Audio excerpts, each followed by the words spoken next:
Nagbabalik po ang programang Patok! May oportunidad sa bawat katok. Yes, kami pa rin po ang inyong mga kasama ngayong hapon na ito. Ako po si ka-partner Cherry. At ako naman po si ka-partner Jillian. Yes, at live na live po rin ho tayo via Patok sa Facebook at Patok sa DZAR sa YouTube at maging sa GSA Channel 40 nationwide. Kaya mag-like, mag-comment at mag-share na ho kayo mga ka-partners at ka-Patok. At hindi na natin patatagalin pa. Dumako na tayo sa ikalawang panauhin natin ngayong hapon na ito.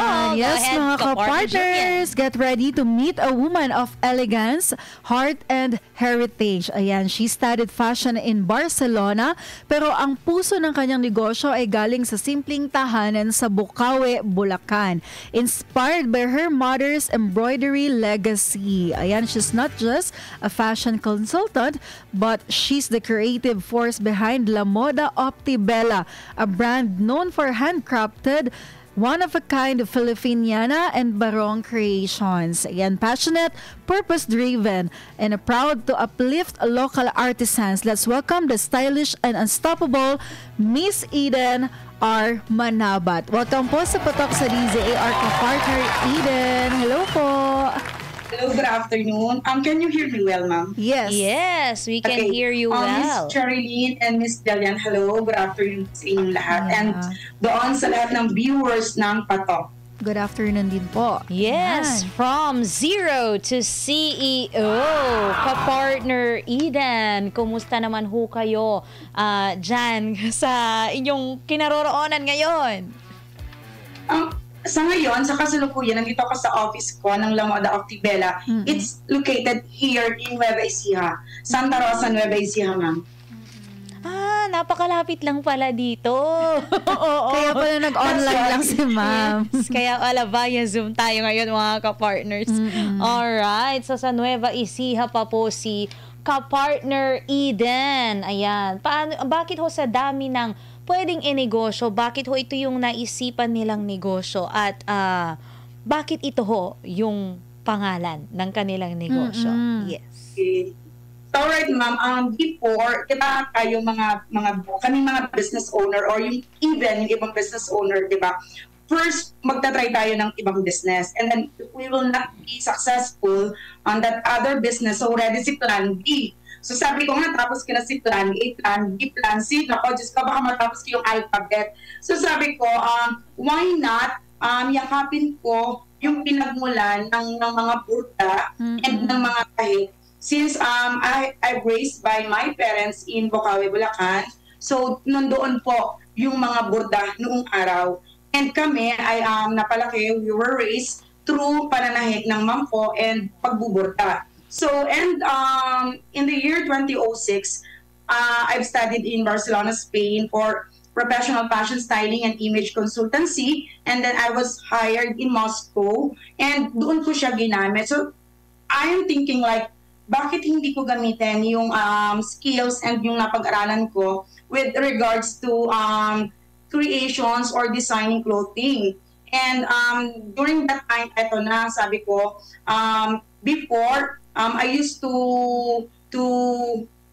help my mom sa mga burda like ng mga boleros that we have now. So sabi ko, why not Pilipianas na lang? And gusto ko din tulungan yung mga Filipino artisans na mag-showcase yung kanilang mga talent. So if this will gonna be my business, ang daming tao sa likod ko na pwedeng tulungan.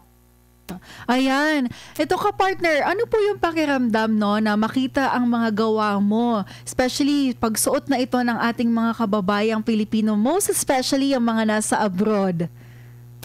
Yes, ma'am.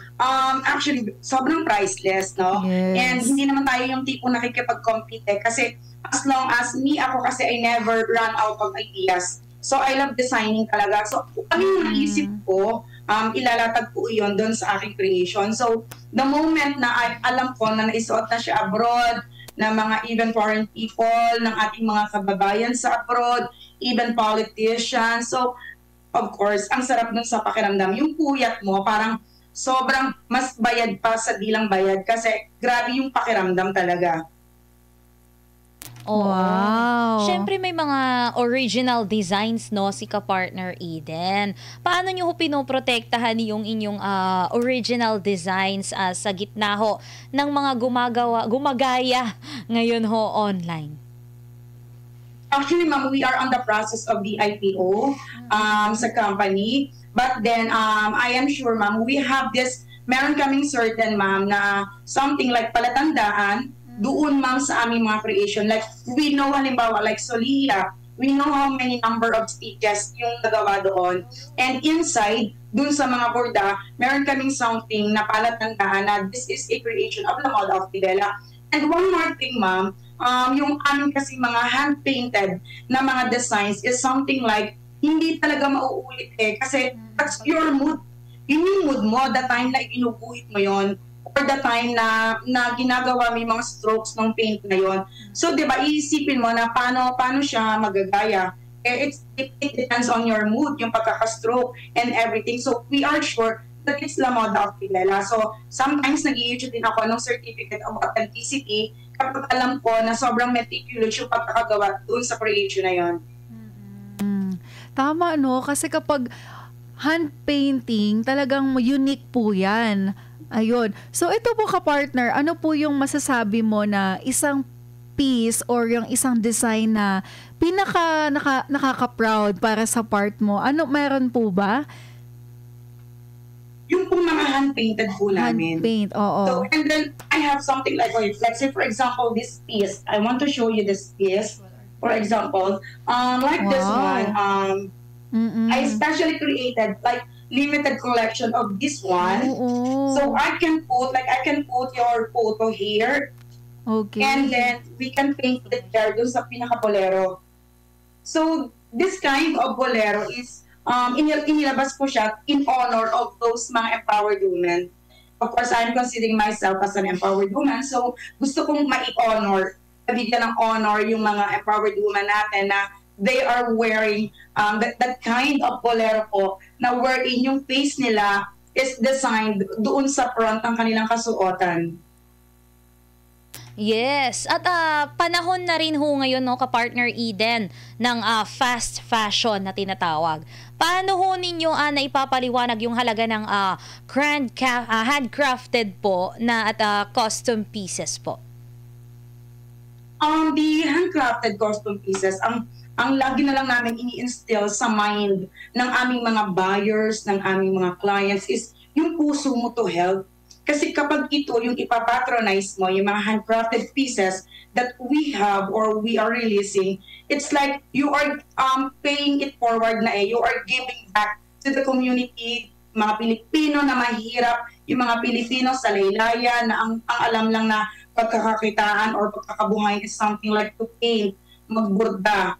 So, yun yung lagi naming pinopromote na if you will choose the La Moda of Tibela, we are sure na yung isusuot nyo is no two designs are the same or no two designs are alike. Walang katulad. Kapag isinuot mo yung piece na yon, hindi na kami gagawa ng another creation, and aside from that, there is this somebody behind that creation na natulungan mo. Ayun.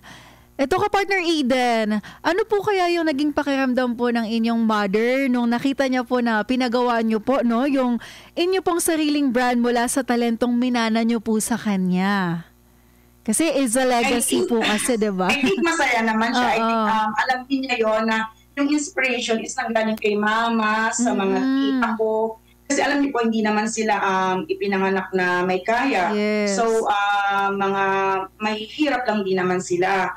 So, ito yung kanilang pinagkakitaan. And syempre po, since ito yung kagaya ng mga tita, ng mama, of course, pinag-aral yung mga anak nila, napag-aral kami.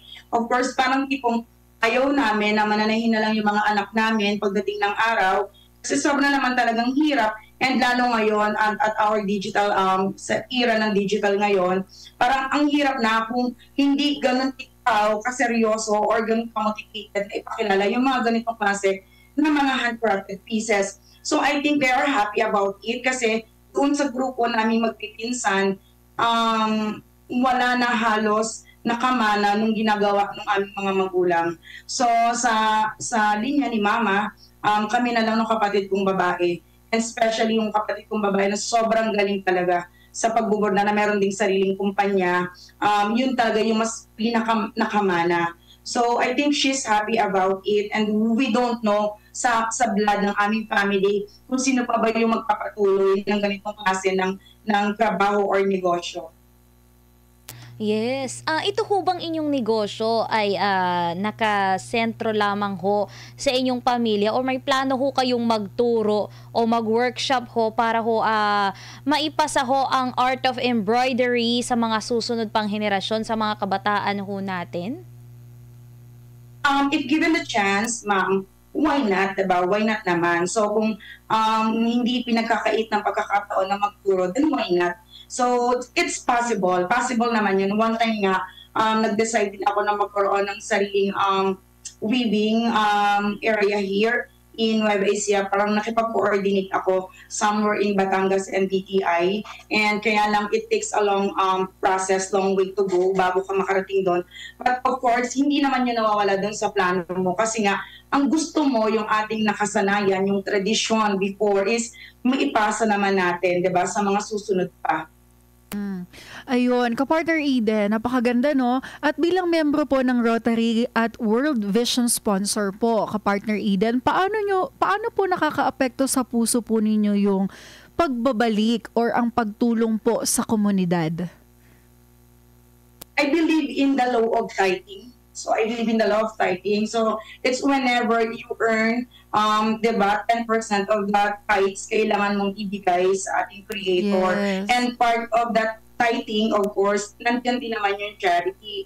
Honestly, wala pa naman akong negosyo. Kaya pa lang ako, talaga namang nag-iipon ako, nagsisave para makapagpa-feeding. Ang focus ko yung mga child care. So, doon naaantig yung puso ko. Siguro dahil single mama ko, I raised my children by myself alone. So, parang doon kinukurot yung puso ko kapag yung bata hindi nakapag-aral, walang makain. So, kaya I came to a point na tumulong, maging one of the sponsor sa World Vision. And whenever I have time or nagkakaroon ng sobra dun sa aming profit na ilalaan pa doon sa ibang pagtulong, ginagamit namin sa mga feeding programs. And yun, hindi ko naaalisin yun sa sarili ko since okay naman na ako, ang aking mga anak ay mga nakapagtapos na. And yun na lang yung aking pag-give back dun sa blessing na ipinagkakalob sa akin ng Lord is to continue to help those children po. Yes, tama, no? The law of tithing. Give back and it shall be given, give and it shall be given back to you. Good measure, pressed down, shaken together, running over. Di ba, ka-partner? Yes, kung may pagkakataon ho kayo na bigyan ng pagkakataon na kami ay bihisa ni ka-partner Jillian. Ay, joke lang po. Na magbihis ho ng isang sikat na personalidad ng La Moda Optabella. Sino po ito at bakit? If ever gagawan po kayo ng aking creation, I want also na ilagay na lang din po yung mga faces ninyo. Kasi naman, like this kind of program, you are helping us. Hindi nyo alam yung impact na naibibigay nyo sa amin, na ma-showcase din namin yung mga kanya-kanya naming negosyo. So without you, wala din naman kami dito, and hindi namin maipagmamalaki yung aming negosyo and those mga products namin na aming ginagawa para sa mga kapwa natin Pilipino. Wow, nakaka-touch naman yan, ka-partner Eden. Yes, nakakataba naman ng I will send you. Ito po, ka-partner, maitanong ko lang po kung kayo po ba ay pumasok na rin po sa global market? Yes po. Actually, alam niyo po kaya nakilala yung La Moda Optabella, it's because of our international distributor. Okay. Hindi ko po sasabihin na ang aming po mga produkto ay mura kasi ganun po kasi kaganda yung quality talaga. So hindi po siya mura, hindi siya mahal. So we have, ang market po namin talaga is those Filipinos abroad. And ang una kong ginawa is to market it internationally. So marami po kaming satellite international distributor sa iba't ibang panig ng mundo. And I am very thankful to them kasi sila naman po yung nagpakilala ng aking mga produkto. Unang kumalat ito sa iba't ibang bansa bago pa po ito sa atin sa Pilipinas. So, very thankful ako dun sa mga tao behind Lamoda of Tibela. And hanggang sa ngayon naman po, ay pinapatronize ang aming mga produkto sa iba't ibang panig ng mundo. Yes, ito ho ay isang napakalaking karangalan ho para sa amin ni ka-partner Jillian na makapagsuot ng creation ni Lamoda of Tibela, especially sa ating mga news anchors and reporters no dito sa SMNI, lalong-lalo na pag maipapakita ho nila ito sa buong mundo. At syempre dahil buwan ng wika ngayon, ka-partner Eden, ano ho yung mensahe ho ninyo sa gusto ho ninyong iparating sa mga kabataang Filipino tungkol ho sa halaga ng pagtangkilik ho sa sariling atin? Yes po, sobrang halaga na tangkilikin natin ang ating sariling atin, yung ating pong mga local products, hindi ba't isi-showcase na rin natin sa iba't ibang bansa.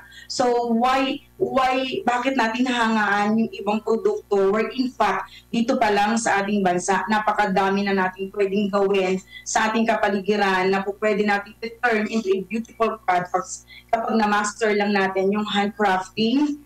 Meron naman pong mga nagtuturo ng mga ganyang klase po na mga programa. So palawakin mo lang ang iyong kaisipan. So, palawakin mo lang, magkaroon ka lang ng vision. And then, you will create something like this kind of business. Hindi ka nalalayo pa. So, kapag kung mapapansin po ninyo, ang dami naman na local products na kung titingnan ninyo, talagang namang may pagmamalaki natin sa iba't ibang panig ng mundo. Sobrang gaganda ng mga creations ng mga Pilipino.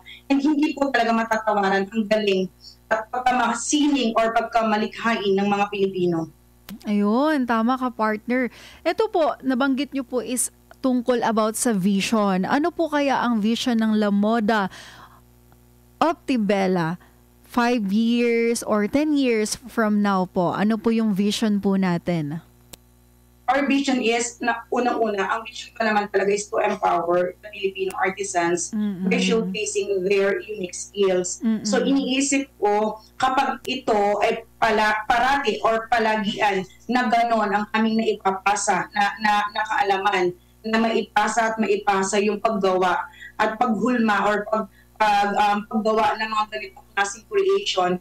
And then, hindi ito mawawala. Can you imagine, diba? Kailan pa ba sinuot ang mga Pilipiniana? Then up to now, ginagawa lang naman siya na magagandang puwis. Hindi siya nawawala. So, nag-i-evolve, we keep on innovating, nag-i-evolve yung design, and patuloy naman tinatangkilik. So, yun yung kailangan nating gawin, aralin, paano natin patuloy na gagawing makabago yung mga likha na to na at the same time, hindi nawawala yung tradition na wherein doon tayo nagmula na ma-picture mo pa din na this is the Filipiniana, yung unang kasuotan na isinuot ng ating mga ninuno or ng mga sinauna, and then lalagyan natin siya ng modern twist, diba? So patuloy at patuloy, hindi ito mawawala. I am sure hindi ito mawawala kapag iisa lang din ang mga mithiin na mga kapwa ko manlilikha na ganito ang same vision para sa ating bansa.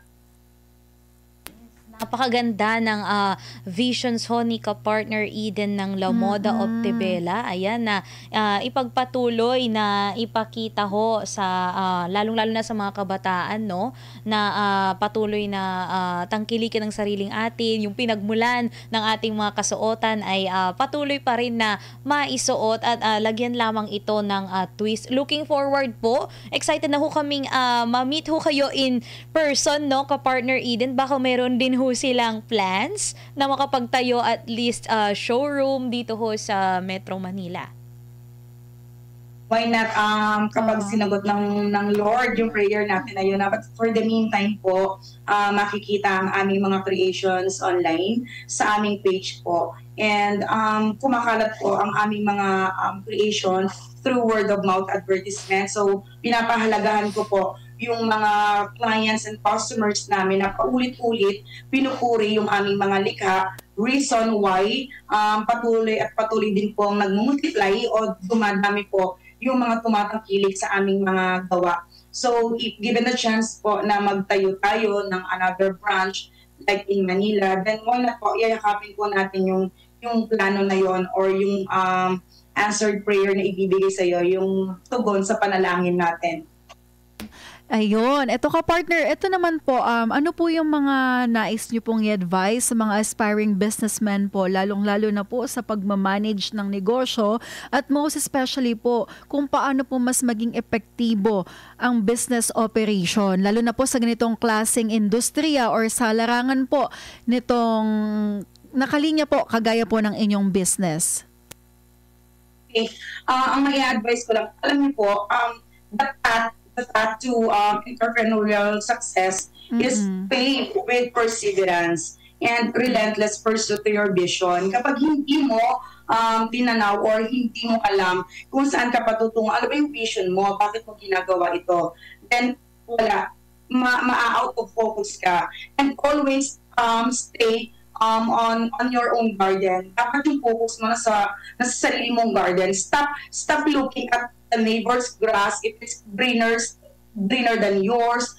Kailangan you stay focused on watering yours. So kailangan yung sarili mo lang, ako ganun wala akong pakialam dun sa mga competitor ko or dun sa mga bagong uso na lumalabas. As long as I have this garden, ito yung in-nurture ko, kailangan mag-bloom ito through watering it or through taking care of it. So, ganun lang. Hindi siya ganoon kadali magnegosyo. But you need to embrace yung mga challenges na kakaharapin mo, yung mga experiences na nakuha mo. Kailangan talagang isa-isip mo yun na, okay, this is the experience that I have. So, maganda or bad, kailangan talaga na alamin ko kung ano ba yung negative, ano yung positive here. So, you don't have to stop na aralin everything. So, it's continuous, learning. So, kailangan lang alam mo sa sarili mo na you have the ability to make the difference.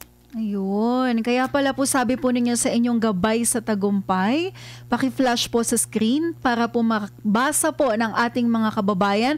Quality service is our promise, customer satisfaction is our reward. Ayan. O, di ba? Yes. Oo. At syempre, may mga nagkomento online. Bago tayo magpaalam, batiin naman natin sila at baka sila ay magtampo. Sila Jam, ayan from Tagbilaran, si Alava from Baguio. Yes, Isabella Yu.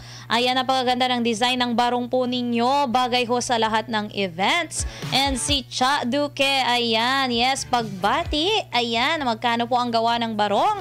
And then, kay Hermie, ayan, hello daw po. And then kay Clay naman, yes, oo, soon daw dito sila sa Metro Manila. Ayan, pagka-answered prayer na daw ni ka-partner Eden. Yes po, how much po pala, no?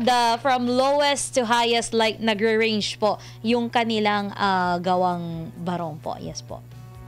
So yun po ating mga presyo is in between 2,000 to 5,000. Yes, 2,000 to 5,000. Very much affordable po para ho sa isang embroidery na barong ho. Yes, ma'am. Kasi yung iba talaga ay nagre-range pa up to like 30. At saka, hindi naman, sa sobrang ganda ng quality niya, inaabot po siya talaga ng taon. Like, I have feedbacks na inabot ng 3, 4, 5 years na gano'n. Paulit-ulit pa rin na ginagamit at sinusuot. Wow. Yes, oo. It will never go out of style. Ayan, sabi nga. Maraming salamat po sa for sharing your inspirational story from zero to CEO. Ka-partner Eden po ng La Moda Optibella.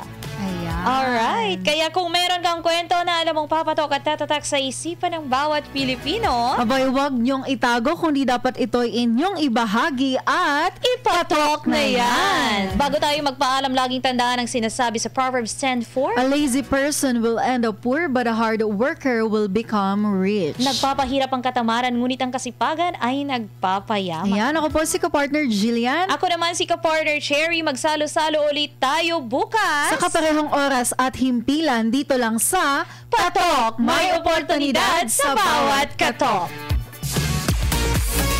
Inyong muling napakinggan ang iba't ibang kwento at kalaman dito sa programang Patok. Hanggang sa muli, magsama-sama ulit tayo tuwing Lunes hanggang Biyernes, 1:00 hanggang 2:00 ng hapon. Dito lamang sa DZAR 1026 Sunshine Radio Manila.